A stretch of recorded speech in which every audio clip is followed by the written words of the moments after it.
Hello दोस्तों, क्या आप जानते हैं कि दुनिया में सबसे ज़्यादा सांप पाए जाने वाला आइलैंड कौन सा है? या फिर आप कभी वहाँ पर घूमने जाना चाहेंगे? या फिर कभी आपने सोचा है कि ऐसे लोगों से मिला जाए जिनका आधुनिक दुनिया से कोई वास्ता ही नहीं है? तो आइए चलते हैं और जानते हैं उन 10 अमेजिंग जगहों के बारे में। यहाँ आपको मिलेंगे फैक्ट्स और आप देख रहे हैं फैक्टिनेशन।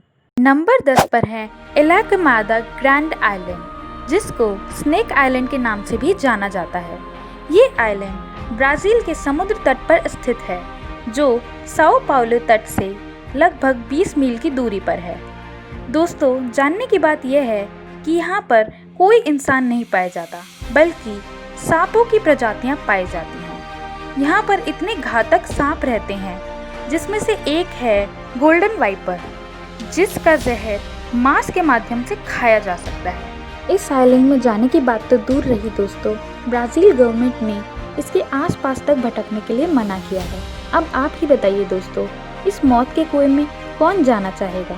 हालांकि ये सांप बहुत खतरनाक हैं, पर इसका मेन कारण ये नहीं है, बल्कि इन सांपों को अवैध शिकारियों से बचाना है, जो कि वाइस के मुताबिक ये सांप इतने दुर्लभ हैं कि सांप तस्कर इन्हें ब्लैक मार्केट में $30,000 तक में बेच देते हैं। नंबर 9 पर हैं स्वेलबर्ड ग्लोबल सीड वॉल्ट, जो कि नॉर्थ पोल से 1287 किलोमीटर दूर नॉर्वे में स्थित है। यह एक ऐसी तिजोरी है जहां पर 8,40,000 किस्म के बीज रखे गए हैं। ये बीज दुनिया भर के अलग अलग इलाकों से इकट्ठे किए गए हैं। इन बीजों को एक जगह इकट्ठे करने का रहस्य ये है कि अगर किसी भी आपदा के कारण कोई भी जाति के पौधे नष्ट हो जाते हैं, तो इस तिजोरी में रखे गए उनके बीजों से इसको दोबारा उगाया जा सकता है। इस तिजोरी की सुरक्षा बहुत ही आधुनिक तरीके से की जाती है। यहाँ पर आम लोगों का आना जाना पूरी तरह से बैंड है। सिर्फ कुछ ऑथराइज सर्विस ही यहाँ पर आ सकते हैं। नंबर 8 पर है नॉर्थ सेंटिनल आइलैंड, जो कि भारत के सबसे मशहूर अंडमान एंड निकोबार आइलैंड में स्थित है। दोस्तों, यहाँ पर एक ऐसी जनजाति रहती है जिसका आधुनिक युग से कोई लेना देना नहीं है। हम इनको आदिवासी लोग भी कह सकते हैं। इन लोगों को बाहर के लोग बिल्कुल भी पसंद नहीं है। भारत सरकार द्वारा इस जगह पर जाने की बहुत बार कोशिश हुई है और इन लोगों की सहायता करने की भी कोशिश हुई है, लेकिन जब भी ऐसा करने की कोई प्रयास करता है तो ये लोग उन पर हमला कर देते हैं। आखिरी बार जब 2 मछुआरे गलती से इनके इलाकों में चले गए तो उन लोगों ने इन मछुआरों की जान ले ली। इसके बाद से भारत सरकार ने यहाँ पर जाने में पाबंदी लगा दी। इन लोगों की संख्या अब सिर्फ 100 से 200 के बीच रह गई है। आप ही बताइए दोस्तों, इस मॉडर्न ज़माने में आप बिना टेक्नोलॉजी के रह सकते हैं? नंबर 7 पर है Vatican secret archives. Vatican city Italy की राजधानी रोम में बसा एक छोटा सा स्वतंत्र देश है। वेटिकन के संग्रहालय और पुस्तकालय अत्यंत ही अमूल्य है, इसलिए इसे गुप्त रखा गया है। यहाँ पर 18वीं सेंचुरी के सारे ज़रूरी कागजात एक गोदाम में रखे गए हैं, ताकि इन कागजात तक कोई भी ना पहुँच सके। यहाँ रखे डॉक्यूमेंट्स में मशहूर है माइकल एंगोला और उनकी रानी मैरी के प्रेम पत्र, जिसमें वह किसी को दंड या राज्य से बाहर निकालने की बात कर रही थी। यहाँ पर जाना अब मुश्किल है नहीं और नामुमकिन हो चुका है। नंबर 6 पर है कोका कोला वॉल्ट, जो कि यूएस के एटलांटा में स्थित है। कोका कोला के इन्वेंटर थे जॉन पेम्बर्टन, जिन्होंने कोका कोला का ओरिजिनल फॉर्मूला बनाया और अपनी डेथ से पहले इसको 4 लोगों के साथ शेयर किया। 1891 में ऐसा कैंडलर ने फॉर्मूला के सारे राइट्स खरीद लिए और इंग्रेडिएंट्स में कुछ बदलाव किए, जिससे कोका कोला का फ्लेवर और भी इम्प्रूव हो गया। बोला जाता है कि कोका कोला का फॉर्मूला कोका कोला वॉल्ट में सबसे छुपा कर रखा गया है और इसकी जानकारी सिर्फ कुछ गिने चुने लोगों के पास है। नंबर 5 पर है पोवेजलिया आइलैंड। ये आइलैंड इटली के 2 शहर वेनिस और लीडो के बीच स्थित है। सन 1948 में इटली नामक देश में प्लेग जैसी बड़ी बीमारी उत्पन्न हुई। इस बीमारी में इतने लोग मरे कि इटली सरकार को उन्हें रखने और जलाने में दिक्कत का सामना करना पड़ा।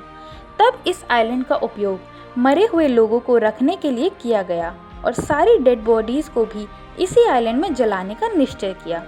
कुछ सालों बाद इस जगह का नवीनीकरण किया गया और यहाँ पर हॉस्पिटल्स बनवाए गए। लेकिन जब प्लेग से प्रभावित लोगों का यहाँ भूत प्रेत बनकर मंडराना सुना तो इटली सरकार ने यहाँ पर लोगों का आना जाना पूरी तरह से बैन कर दिया। नंबर 4 पर है रूम 39, जो कि नॉर्थ कोरिया में स्थित है। हाँ दोस्तों, वही नॉर्थ कोरिया जहाँ पर किम जोंग का राज है। ऐसा बोला जाता है कि इस रूम 39 में किम जोंग के बहुत सारे राज छुपे हुए हैं। सीक्रेट एजेंसीज का ये भी कहना है कि यहाँ पर इलीगल तरीकों से कमाई हुई फॉरेन करेंसीज को रखा जाता है। ये रूम 39 गैर कानूनी इनकम का सबसे बड़ा सोर्स है और ऐसा बोला जाता है कि रूम 39 से किए गए सभी ट्रांजैक्शन पूरे नॉर्थ कोरिया की नेटवर्थ का 35% है। वहाँ के लोगों का कहना है कि बाहर के देशों चाइना और स्विट्ज़रलैंड में खुले 20 बैंक अकाउंट से ब्लैक मनी जनरेट होता है। अब आप ही बताइए, जहाँ इतना खतरनाक काम होता हो तो वहाँ किसको जाने की परमिशन होगी। नंबर 3 पर है लेस्कॉक्स केव, जो कि फ्रांस में स्थित है। 1940 में मार्सेल नाम के लड़के और उसके कुत्ते रोबोट ने इसकी खोज की। लेस्कॉक्स केव की सबसे खास बात यह है दोस्तों कि इसके अंदर बहुत ही बेशुमार और शानदार पेंटिंग्स बनी हुई हैं। जब आर्कियोलॉजिस्ट को इनका पता चला तो उन्होंने इसकी जांच शुरू की और जांच में ये पता लगा कि ये पेंटिंग्स स्टोन एज के टाइम की हैं। फिर क्या, तब ये बहुत पॉपुलर बन गया। 1948 में इसको पब्लिक के लिए खोला गया और यहाँ पर बहुत टूरिस्ट आने लगे। लेकिन इसकी वजह से पेंटिंग्स को बहुत नुकसान हुआ, जिसकी वजह से इस पे बैन लगा दिया गया और यहाँ पर पब्लिक का जाना बिल्कुल मना कर दिया गया। नंबर 2 पर है क्लब 33, जो कि डिज्नीलैंड के प्राइवेट क्लब का हिस्सा है। क्लब 33 का नाम 33 रॉयल स्ट्रीट न्यू ऑरलियंस के नाम पर रखा गया और क्लब 33 को सीक्रेट फीचर ऑफ डिज्नीलैंड भी बताया जाता है। यहाँ पर सिर्फ उन्हीं लोगों को मेंबरशिप मिलती है जिनके पास अत्यधिक पैसा हो, यानी कि यहाँ पर मेंबरशिप पाना कोई आसान बात नहीं है। यहाँ पर मेंबरशिप के लिए वेटिंग लिस्ट लगती है। एक बार तो न्यू मेंबरशिप के लिए 14 साल की वेटिंग लिस्ट बनाई गई। तो यहाँ पर आम लोगों का आना जाना तो बिल्कुल ही मना है। अगर आपके पास पैसे नहीं हैं तो आप यहाँ पे जाने के बारे में भूल ही जाइए। नंबर 1 पर है एरिया 51, जो कि अमेरिका के नेवादा में स्थित है। एरिया 51 अपनी घटनाओं के लिए काफ़ी मशहूर है। यह एरिया 27 किलोमीटर की जगह में फैला हुआ है। कहा जाता है कि एरिया 51 में अमेरिकी सरकार के कई राज दफन हैं। इस बात का अंदाज़ा इस चीज़ से लगाया जा सकता है कि यहाँ पर लोगों के आसपास घूमने पर भी लोगों को गोली मारने का आदेश है। अमेरिकी सरकार इस एरिया का इस्तेमाल गुप्त तरीके से यूएफओ और एलियंस की रिसर्च पर करती है। ऐसा कहा जाता है कि इस एरिया का इस्तेमाल मॉडर्न एयरक्राफ्ट का परीक्षण करने के लिए भी किया जाता है।